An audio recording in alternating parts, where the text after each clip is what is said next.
Pesquisas comprovam. Falta pouco para essa eleição ser decidida. É a chance de acabar de vez com o clima de ódio e trazer a paz de volta ao nosso país. Dia 2, vote Lula, vote 13.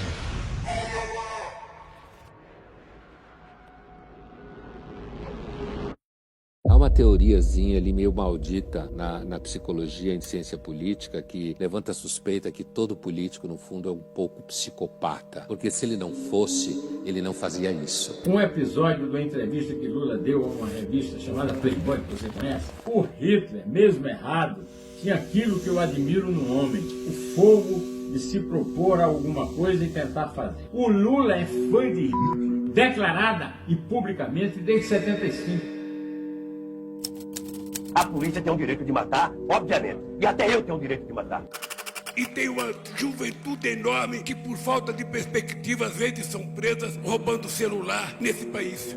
O povo brasileiro deu a demonstração de que é possível o mesmo povo que elege um político destituir esse político. Derrubar um governo eleito democraticamente, sem que haja um crime de responsabilidade, não vai consertar nada. Por exemplo, o Lula alimentou ditaduras na Guiné Equatorial, na Angola, na Venezuela, na Cuba, na Líbia, na Síria, enfim. O Lula é um psicopata, cara. O Lula vem do movimento sindical. O movimento sindical é um movimento que mente. Então ele passa por isso tudo, e por tudo coisas muito piores que essa. Afinal de contas, para quê? Para salvar o país? Alguém acredita nisso?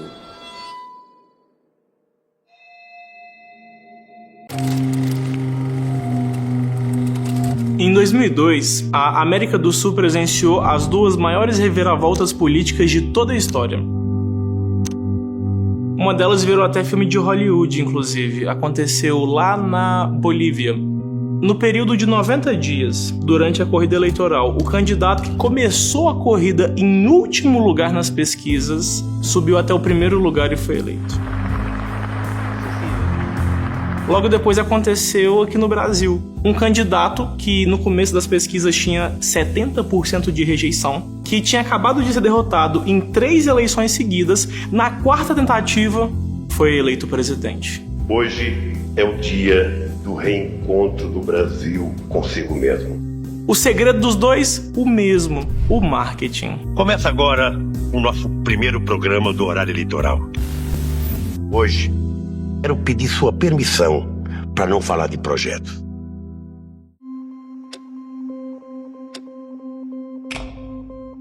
Na Bolívia, por exemplo, a empresa de marketing responsável por fazer esse milagre era só a melhor do mundo. Eles chamavam essa empresa até de cérebro de Bill Clinton, que foi eleito lá nos Estados Unidos de 93 até 2001. O trabalho deles é simples: reembalar o candidato que o povo não gosta, vender, vender e vender. O serviço aqui é basicamente pegar um candidato que o eleitorado não gosta, renomear ele e depois vendê-lo, vendê-lo e vendê-lo. E o Partido dos Trabalhadores ficou inspirado a fazer o mesmo aqui no Brasil. Tudo que eu sou não é fruto da minha inteligência, não. Todas que fazem não prestam. Impressionante. As campanhas anteriores eu usava o teleprompter. Eu queria sempre improvisar, né? Você dava o tema para ele, qualquer tema, moradia, saúde, educação, ele ia lá e falava. Então, nas 3 tentativas fracassadas de ser eleito, em 1989, 94 e 98, o Lula não usava roteiro, ele era só o Lula. Olha, veja, eu acho que a democracia no Brasil ela é muito incipiente. Não deu certo. O motivo é que o verdadeiro Luiz Inácio aparecia e isso causava medo nos brasileiros. Não se votava no Lula pela própria figura que ele passava de terrorista. Não precisava nem a polícia matar, eu mesmo matava. Aquela raiva que ele tinha na voz. É que a democracia da burguesia, a democracia da classe dominante, é uma democracia eminentemente formal. Aquela imagem que ele tinha mal acabada, realmente de pessoas que vinham para pegar em armas e acabar com tudo. E as pessoas tinham medo. O senhor acha que com essa imagem, o senhor tem mesmo chance de derrubar todos esses poderosos que têm máquinas atrás deles e ganhar a eleição?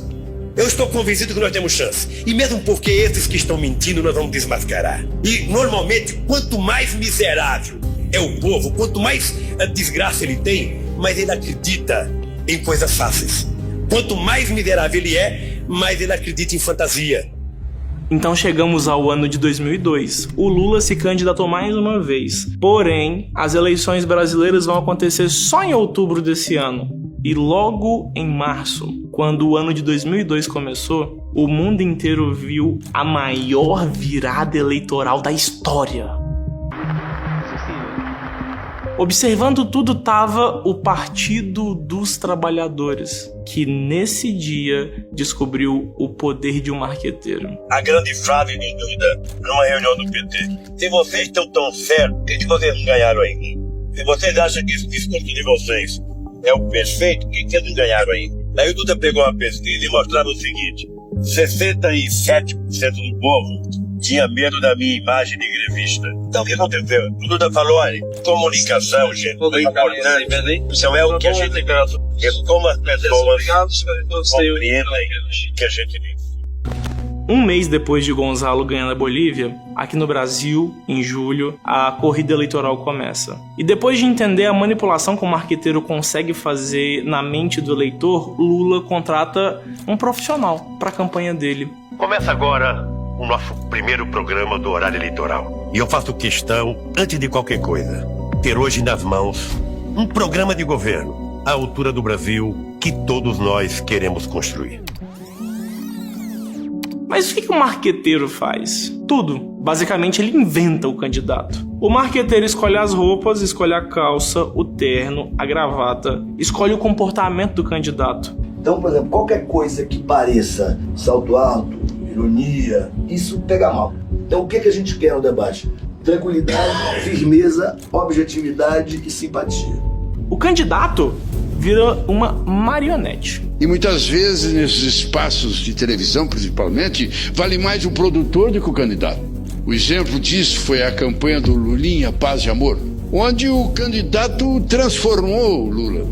Aquele Lula que a gente conhecia, barbudo, mal vestido, meio metalúrgico, aquela coisa toda. O Duda Mendonça mudou. Você me chamou para eleger. Então, vocês já fizeram 3 campanhas e perderam. Agora confia no meu taco, amigo. Eu acho que depois tem que ver você como gente, tem que ver o ser humano, o que é que tem aí dentro desse coração. E houve um momento naquela campanha, a primeira que o Lula ganhou, em que a figura do Duda era mais importante que a figura do Lula.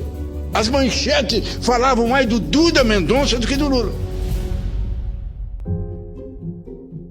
De autêntico, Luiz Inácio mudou de time. E o primeiro passo para conseguir foi o rebranding. Duda que explicava por que ele estava mudando, tirar da barba que era antiga, fazendo um estilo diferente. Por que ele estava botando uma roupa. Ele disse, não, o Lula é um candidato a presidente da República. Nenhum cidadão vai votar no Lula para presidente da República vestido de operário. Ele é presidente da República, o cara quer uma presidente da República. Quem explicava tudo isso era o Duda. Quando as pessoas cansam de um produto ou desistem de comprar uma marca, as empresas usam isso, o rebranding. Isso é mudar completamente a comunicação visual de um produto. Eles mudam o design, as cores, eles mudam a mensagem. Para o consumidor pensar que aquilo é uma coisa completamente nova, mas o conteúdo é igual. Pepsi, Coca, McDonald's, Facebook, Instagram, Tesla, Nike, Apple, a Rede Globo. Todas já usaram isso, e os consumidores sempre voltam a consumir as marcas, mesmo que elas continuem com mudanças apenas físicas e o conteúdo seja exatamente o mesmo. Com 17 anos, o Luiz Inácio virou metalúrgico e ele liderou as primeiras greves já nessa época, sempre se inspirando em Che Guevara, que era o presidente de Cuba. Nós queremos construir o socialismo. Em 1980, quando ele tinha 35 anos, Luiz Inácio funda o Partido dos Trabalhadores, inspirado em Cuba. Eu estou brigando muito para a criação de um partido político que seja decente, que tenha pelo menos uma postura honesta, coisa que pouquíssimos partidos teve nessa terra. Então pensa comigo, você acha possível que em 2002, quando o Lula se candidatou à presidência com quase 60 anos de idade, ele consiga abandonar a inspiração que ele tinha num ditador socialista da noite pro dia? Com certeza não. Só que o Lula não precisava abandonar isso e mudar da noite pro dia. As pessoas só tinham que acreditar que ele mudou. Fátima, boa noite. Deixa eu te dar os parabéns pela grande representação que você fez da mulher brasileira na Copa do Mundo. Muito obrigada. Até então, futebol era só coisa de homem. Na obra As 48 Leis do Poder, a lei número 32 diz: Use o que as pessoas têm de mais caro, as suas fantasias. Esse livro explica que a maioria das pessoas prefere a ilusão do que viver na realidade. O povo tinha que acreditar na fantasia que o Lula mudou. O Duda Mendonça teve muito trabalho para fazer isso acontecer, mas ele conseguiu resolver isso com uma coisa: propaganda. Temos que encontrar novas soluções para os nossos velhos problemas. Em primeiro lugar, a gente precisa lembrar que as propagandas políticas nada mais são do que filmes. Peças audiovisuais com roteiro e edição. Então tudo que você vê ali foi planejado por alguém. Pode começar a ligar antes que as linhas congestionem, hein? Mandaram aqui para falar do principal produto lá da companhia, o Bombril. Meu nome é João, eu sou brasileiro, amo o meu país, viva o Brasil, viva São Paulo, viva o Cristo Redentor, viva a Amazônia, viva Luiz Inácio Lula da Silva! Quando nós assistimos um vídeo que mexe com as nossas emoções, a gente nem imagina como que aquilo foi produzido. Essa foi uma das propagandas mais marcantes de 2002 e ajudou o Lula a ser eleito. Mas o João não se chama João, ele é um ator, ele é formado em teatro. E o prêmio Profissionais do Ano, categoria Melhor Filme e Publicidade, de 30 segundos, vai para... só dá ele. Imagina quantos testes o Duda Mendonça fez, por exemplo, até ele encontrar alguém formado em teatro, mas que tivesse a aparência de jovem. Imagina quanto tempo o marqueteiro levou para escrever aquelas palavras e associar tudo que o brasileiro gosta a Lula. Viva Luiz Inácio Lula da Silva! Mas Lula não era o cérebro. Duda Mendonça foi o cérebro que pensou em cada palavra que saiu da boca daquele rapaz. Ele planejou, escreveu, produziu e executou todos os detalhes da campanha eleitoral à presidência do Partido dos Trabalhadores. Pois eu tenho certeza de que todos vocês, hoje mais do que nunca, já perceberam que o que a gente quer é exatamente o mesmo que vocês. Bota o L, o L. Eu vou dizer, 1, 2, 3 e Lula! Nunca um presidente da República do Brasil teve tanto voto quanto você teve no primeiro turno. Olha, Duda, foi mais do que eu mereci, mas menos do que eu precisei. E você de casa, que votou comigo no primeiro turno, receba a minha gratidão e nesse momento eu lhe peço, agora vote no Lula. Eu não vou viver mais 30 anos, que eu quero chegar ao poder logo. Da noite pro dia, você até consegue mudar o seu discurso, mas você não consegue mudar quem você é. Um candidato, inspirado em ditadores, fingia ser democrata. O Brasil acreditou naquele discurso paz e amor e Luiz foi eleito presidente. O governo do Lula vai afetar cada brasileiro desse país. Acreditando ou não na fantasia dele, tendo votado ou não nele, todos os brasileiros vão conhecer as consequências de Luiz Inácio Lula da Silva.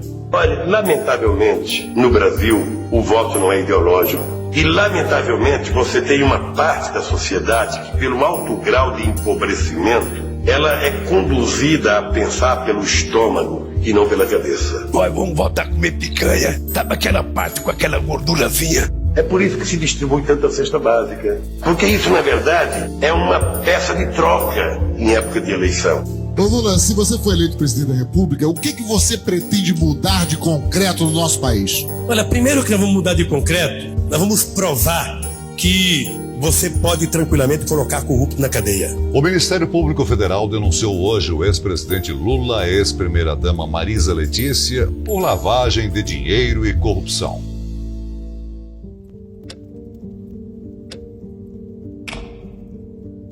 Quando o resultado das eleições de 2002 saiu, o governo enviou o relatório eleitoral. Na página 201, uma novidade. O custo do voto, R$ 6,77. Isso significa basicamente que custa R$ 6,77 em propaganda, em marketing, em gastos, para você conseguir convencer um eleitor. Se o voto tem um custo, quem tem mais dinheiro compra mais votos e se mantém no poder. Quando o Lula foi eleito, os partidos conseguiam dinheiro de uma maneira diferente de hoje. Eles dependiam muito de doações privadas, feitas por pessoas ou por empresas para financiar a campanha eleitoral. Todas as doações que um partido recebia tinha que ser ilícita, de origem legal. tinha que ser informada, comprovada, isso para impedir os partidos de receber dinheiro criminoso de origem ilegal. Por exemplo, dinheiro de facções criminosas, como o PCC. Nós vamos pra cima aí. Redobra a munição. O senhor também é conhecido como Marcola? Sou. O dinheiro arrecadado legalmente era muito pequeno. Então, quando Luiz Inácio chega ao poder em 2002, o PT, prevendo que precisa de mais dinheiro para conseguir se manter no poder, inventa um esquema de arrecadação de dinheiro criminoso, o Mensalão. O julgamento do Mensalão é o desfecho de um escândalo político descoberto há 7 anos, um dos maiores da história recente do Brasil. Maior esquema de corrupção que eu vi nos últimos anos. A acusação era de que uma quadrilha, composta por políticos, banqueiros e donos de agências de publicidade e chefiada por José Dirceu, o homem forte do primeiro mandato do ex-presidente Lula, corrompeu políticos para comprar apoio ao governo no Congresso. E o caso do Mensalão era isso, era uma quadrilha organizada que funcionava dentro do Estado, tentando ocultar uma porção de coisas. A acusação do Procurador-Geral da República é de que políticos e partidos aliados ao governo do presidente Lula receberam dinheiro em troca de apoio no Congresso Nacional. Um deputado que se diz aliado de Lula, Roberto Jefferson, presidente do PTB, ele disse que deputados no Congresso foram corrompidos por um funcionário do PT com R$30 mil mensais para votar a favor do governo. Assim que o Partido dos Trabalhadores chegou ao poder, controlando todas as empresas, controlando até a presidência, eles inventaram uma maneira de coletar dinheiro criminoso através de funcionários públicos. O esquema começou em 2003, usando os funcionários dos Correios. Eles captavam dinheiro de criminosos e dinheiro ilegal. Esse dinheiro era mandado para fora do Brasil, transformado em caixa 2 e usado para pagar campanhas políticas. O PT tinha mais dinheiro que todos os outros candidatos. Só que um dia, a polícia descobriu que quem pagava as eleições do PT eram criminosos. O Duda Mendonça, que elegeu o Lula, foi chamado para depor na CPI dos Correios. Nesse momento, a minha mulher e a minha irmã estão assistindo o meu depoimento. E o Duda conta que ele só terminou de receber os pagamentos pelo trabalho de marqueteiro na eleição do Lula muito depois que o PT chegou ao poder. Em um determinado momento, o senhor Marcos Valério chamou a Zilmar e disse assim: traz uma conta lá fora, que fica mais fácil de pagar vocês. Mas era uma coisa esquisita. Mas de novo era assim: ou traz a conta lá fora, ou não vai receber a grana. Duda recebeu R$300 mil em dinheiro vivo, 10 milhões e meio numa conta das Bahamas e 11 milhões 900 mil pagos por Marcos Valério. O PT pagou por serviços prestados em 2002 com dinheiro de Marcos Valério depositado no paraíso fiscal das Bahamas. Primeiro eu fui à CPI porque eu quis, não mandaram me chamar. Fui lá e falei a verdade. Na verdade, esse dinheiro claramente era dinheiro pago de caixa 2. A gente sabia disso, inclusive. Mas a gente não tinha opção. Marcos Valério não é tão generoso a ponto de oferecer um presente ao presidente Lula e ao PT, à cúpula do PT, pagando uma conta do partido. Esse dinheiro veio de algum lugar. Se eu tivesse feito com a maioria das pessoas, não tinha dado nada pra mim. E o objetivo maior das investigações da SCP é exatamente descobrir de onde veio esse dinheiro. Lula fez um pronunciamento de emergência, pedindo desculpas pelo Mensalão. Não tenho nenhuma vergonha de dizer ao povo brasileiro que nós temos que pedir desculpas. O PT tem que pedir desculpas. O governo, onde errou, tem que pedir desculpas. Porque o povo brasileiro não pode, em momento algum, estar satisfeito com a situação que o nosso país está vivendo. Mas por que e como esse homem, Marcos Valério, pagou ilegalmente 11 milhões 900 mil a Duda Mendonça para eleger o Lula? Da onde que veio esse dinheiro? O Marcos Valério, então, vai prestar depoimento à polícia e no depoimento de Marcos Valério a gente descobre a origem do dinheiro, o PCC. Uma organização fundada por presos paulistanos. No começo, ninguém acreditava nessa facção.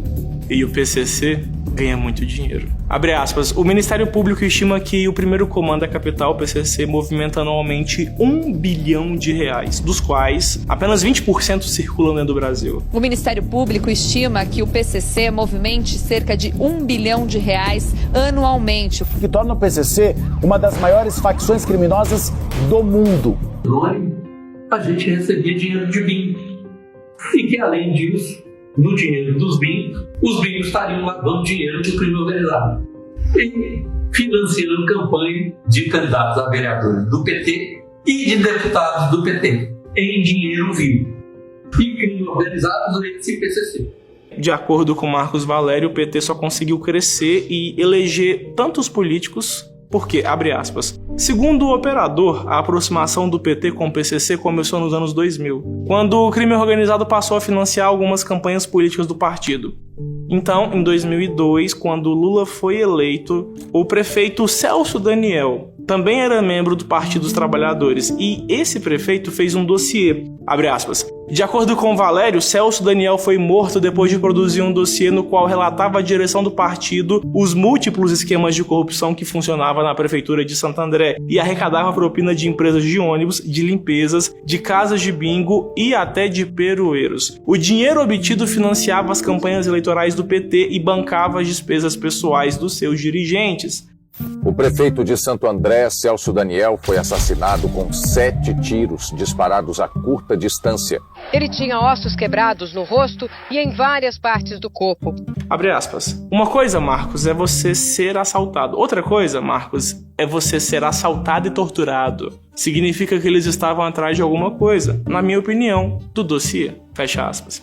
Segundo Marcos Valério, Luiz Inácio foi também um dos mandantes do assassinato de Celso Daniel. O caso Celso Daniel está de volta às manchetes 17 anos depois.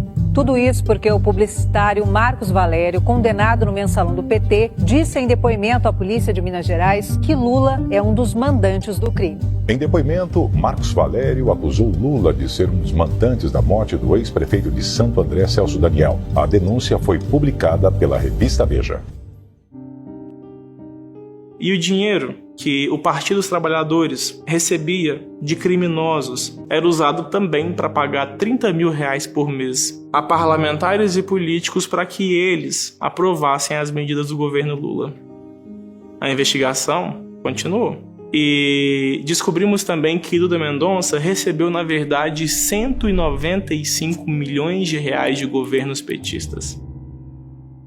O PT rescindiu o contrato dele, mas contratou o sócio, João Santana, o Patinhas, que elegeu 7 presidentes. Vamos lembrar, uma vez que existe custo pelo voto, quem gasta mais, compra mais votos e ganha as eleições. Então, nas eleições de 2006, Lula gasta R$91.490.670,71 e é eleito presidente. Primeiro lugar em gastos também, né? Geraldo Alckmin fica em segundo lugar na votação e também foi o segundo que mais gastou, R$79.206.150,77. Nos próximos 4 anos e pela primeira vez na história, o Poder Executivo do Brasil será comandado por uma mulher. Ei, presidente, o senhor inventou essa. Dilma Rousseff está oficialmente eleita presidente da República.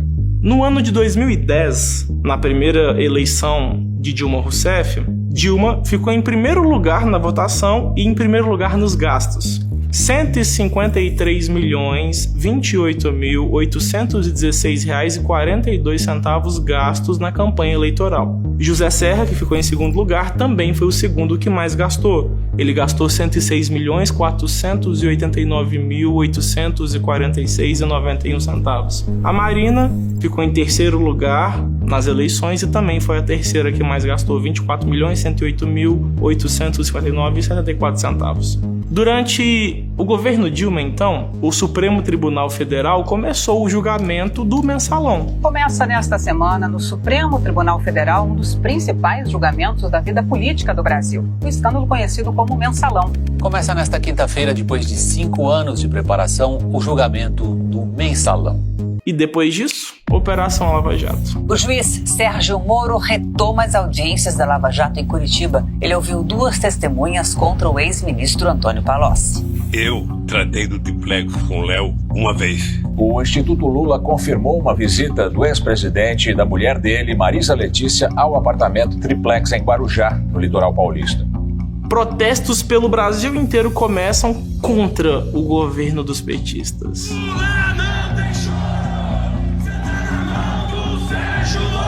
Fascista, comunista são a mesma merda.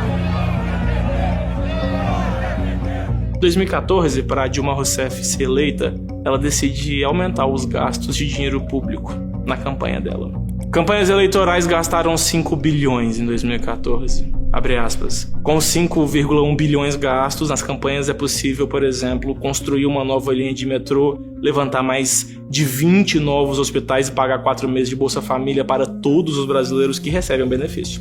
Dilma, reeleita, primeiro lugar, 350.232.163,64 centavos. Aécio Neves ficou em segundo lugar e foi o segundo que mais gastou, 227.408.200,77 centavos. Marina, terceiro lugar, em votação e em gastos. Ela gastou 44.090.259,27 centavos. A Dilma foi reeleita, certo? E legalmente, com dinheiro público e declarado, a notícia: PT já pagou 160 milhões a João Santana, que é o marqueteiro responsável pela eleição de Dilma. O que a Dilma não esperava, logo depois dela ganhar em 2014, é que a Operação Lava Jato ia investigar o Midas, que elegeu o PT. Sr. João Santana, nesses serviços que a sua empresa prestou, o senhor, a senhora Mônica, houve recebimento de pagamentos não contabilizados? Houve, constante, aliás, como é uma prática no mercado de marketing político eleitoral. Então nós descobrimos que, primeiro, em 2006, quando João Santana foi o responsável para reeleger Lula, a esposa dele diz que ela e João receberam 10 milhões de reais de origem criminosa, através do Caixa 2 pela reeleição. Depois, em 2010, para eleger a Dilma pela primeira vez, João Santana foi o responsável por marketing. E nós descobrimos a notícia. João Santana recebeu 11 milhões de dólares e 700 mil na Suíça por campanha de Dilma. Em 2014, para reeleger Dilma, João recebeu 105 milhões. 70 milhões legalmente e 35 milhões foram recebidos de origem criminosa e ilegalmente. Os valores que o senhor indicava, a senhora Mônica, eram os valores normalmente contratados? Sim, acho que ela bateu ter dito isso com mais segurança do que eu. Mas eu vou dizer que a última campanha da presidenta Dilma teve um custo final de 70 milhões de reais. E para eleger políticos de esquerda no exterior, como na Argentina, por exemplo, João recebeu mais de 7 milhões e meio de dólares de origem criminosa. João Santana admitiu à Polícia Federal recebimentos em conta secreta por campanha no exterior. O esquema de João Santana envolveu Venezuela, Panamá e El Salvador. Ele recebeu 10 milhões de dólares em dinheiro vivo das mãos de Nicolás Maduro. Publicitário João Santana diz em delação que Lula sabia de Caixa 2. Sr. João, com relação ao conhecimento dos candidatos Lula e Dilma na campanha presidencial, nas campanhas presidenciais sobre o Caixa 2, eles tinham conhecimento dos pagamentos feitos através do Caixa 2? Sim, ao longo da convivência do trabalho ficou claro que sim. João Santana recebeu legalmente 160 milhões de reais de dinheiro público, pago pelo PT, e 157 milhões de reais de dinheiro ilegal, de origem criminosa, totalizando 317 milhões de reais. O marqueteiro João Santana, a mulher dele também, estão presos em Curitiba, como nós acabamos de ver na reportagem. O publicitário João Santana e a mulher dele, Mônica Moura, tiveram a prisão decretada hoje. É preso. As defesas de João Santana, de Mônica Moura e de João Vacari Neto afirmaram que vão recorrer da decisão. Nesse ano também, 2016, o Tribunal de Contas da União prova que Dilma Rousseff cometeu o crime de responsabilidade, as pedaladas fiscais. As dívidas cresceram de 2014 a dezembro de 2015 de forma vertiginosa. Há crime de responsabilidade, há cadáver e há mau cheiro desse cadáver. A Dilma é afastada da presidência e sofre um processo de impeachment. Por toda a minha família, Pela minha família, por minha família. eu quero agradecer a minha tia Eurides, que cuidou de mim quando pequeno, pelos evangélicos da nação toda. Pelo povo de Deus, meu voto é sim. Logo depois, em 2018, Luiz Inácio Lula da Silva foi condenado a 12 anos e 1 mês de prisão por corrupção passiva e lavagem de dinheiro. O ex-presidente Lula foi condenado hoje a 12 anos e 11 meses de prisão por corrupção e lavagem de dinheiro em uma ação da Lava Jato sobre o sítio de Atibaia. Então, nesse ano, o cenário político aqui no Brasil muda completamente e o dinheiro não consegue mais comprar os votos do eleitor. Fernando Haddad tenta, ele gasta 37.503.104,50 nessa eleição, não consegue. Marina Silva gastou 6.740.199,86, não foi eleita. Guilherme Boulos gastou 6.438.264,52, também não foi escolhido. Geraldo Alckmin gastou 53.350.139,97 e não adiantou nada. Ciro Gomes gastou 24.359.713,60 e também não foi eleito. Henrique Meirelles gasta 57.030.000 e perde as eleições. Jair Bolsonaro é eleito gastando 2.800.000 na campanha.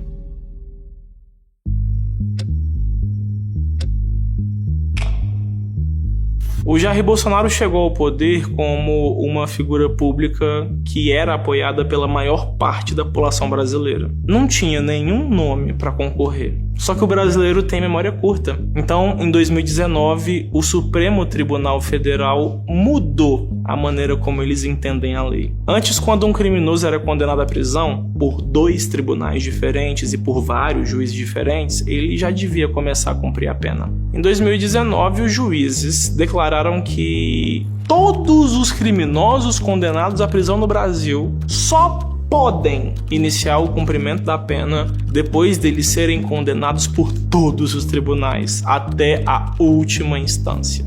Nesse dia, 4.900 presos foram soltos, incluindo Luiz Inácio e José Dirceu. Foi solto agora há pouco o ex-presidente Lula, que estava preso na sede da Polícia Federal em Curitiba há mais de 1 ano e meio. A Justiça brasileira manda soltar o presidente Luiz Inácio Lula da Silva. Então, em 2021, quando chegou a vez do Supremo Tribunal Federal julgar a condenação de Lula à prisão, eles declararam que o julgamento de Lula deveria ter começado em Brasília e não em Curitiba. O Supremo Tribunal Federal decidiu enviar as investigações sobre o ex-presidente Lula para Brasília. Na sessão, a maioria dos ministros também considerou o ex-juiz Sérgio Moro parcial ao conduzir os processos do petista. Todas as provas, todas as investigações são anuladas e eles mandam reiniciar tudo do zero num tribunal de Brasília. O tribunal, por sua vez, fala que o prazo que a justiça brasileira tinha para condenar Lula já passou.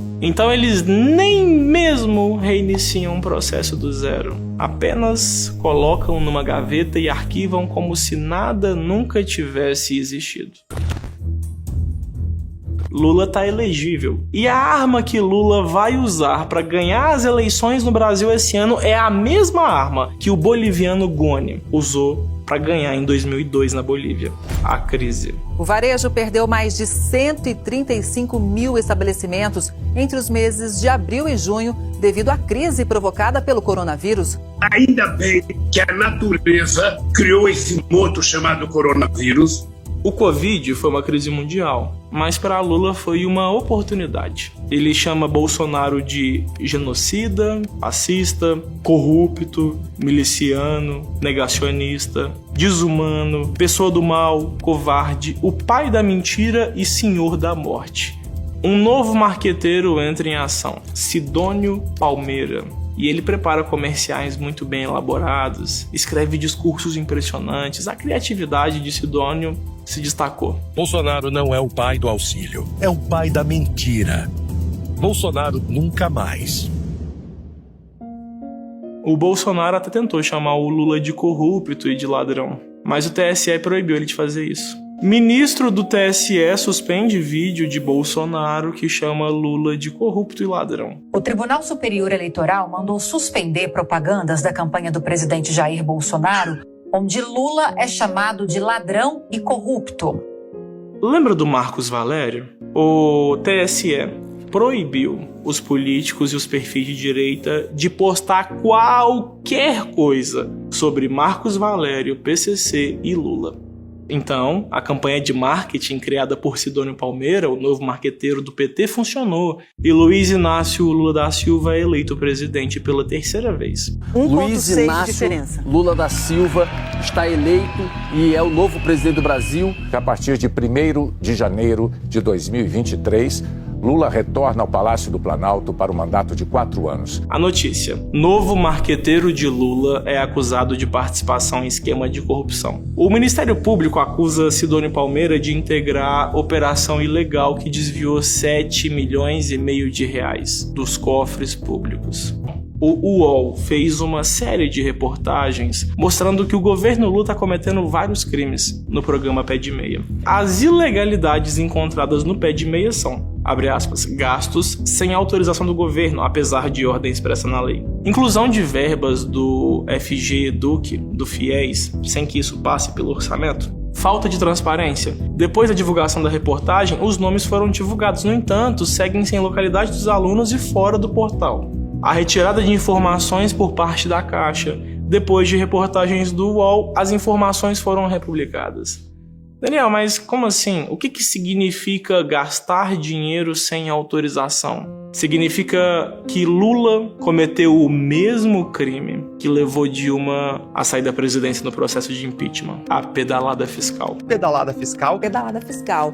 Gastar dinheiro sem autorização deixa o Brasil inteiro mais pobre. O governo, então, para resolver isso, tem que arrecadar mais dinheiro, cobrar mais impostos. O preço de todos os alimentos e de todos os produtos no Brasil está subindo. O dinheiro vale menos a cada dia que passa. O povo fica mais pobre. E o crime continua aumentando em todas as cidades brasileiras. O tráfego de drogas cresce. ONG que presta contas ao PCC teve reuniões com o governo Lula. A advogada Janira Rocha, ex-deputada pelo PSOL, levou, inclusive com passagens pagas pelo Ministério da Justiça e Segurança Pública do governo Lula, comandado pelo ministro Ricardo Lewandowski, uma ONG ligada ao PCC para fazer as suas reivindicações no Ministério da Justiça e Segurança Pública e no Ministério dos Direitos Humanos. E o impeachment do Lula é apoiado agora por mais de 100 deputados. Mas até agora o povo não acordou, não fez nada. Diferente da época da Dilma, parece que as pessoas não estão se importando da vida delas estar pior. Mas pode ter certeza que se você não se importa, o seu neto vai se importar. Tudo que está acontecendo agora no Brasil vai ser escrito nos livros da história que os seus filhos e os seus netos vão estudar. E daqui a 40 anos, quando eu e você já estivermos na fase idosa, os nossos netos vão nos perguntar sobre os dias de hoje. E eu espero mesmo que, se os nossos netos perguntarem para nós por que a vida deles está tão sofrida, a gente não tenha que falar que foi porque nós fomos covardes demais para sair na rua e fazer o Brasil mudar. Se você vai no supermercado aí em Salvador e você desconfia que tal produto está caro, você não compra. Se tem uma coisa que pobre gosta, é de pagar o que deve. Quem gosta de não pagar são ricos. Eu tô querendo descobrir aonde é que teve um ladrão que passou a mão, sabe, no direito de comer ovo do povo brasileiro. Agora a carne começou a cair. Vai cair e pode ficar certo que vai cair e o povo vai voltar a comer a sua picanhazinha, a sua costela. Um procurador entrava lá de sábado ou de semana para visitar se estava tudo bem. E perguntava tudo bem, falava, não tá tudo bem, só vai estar bem quando eu foder esse muro.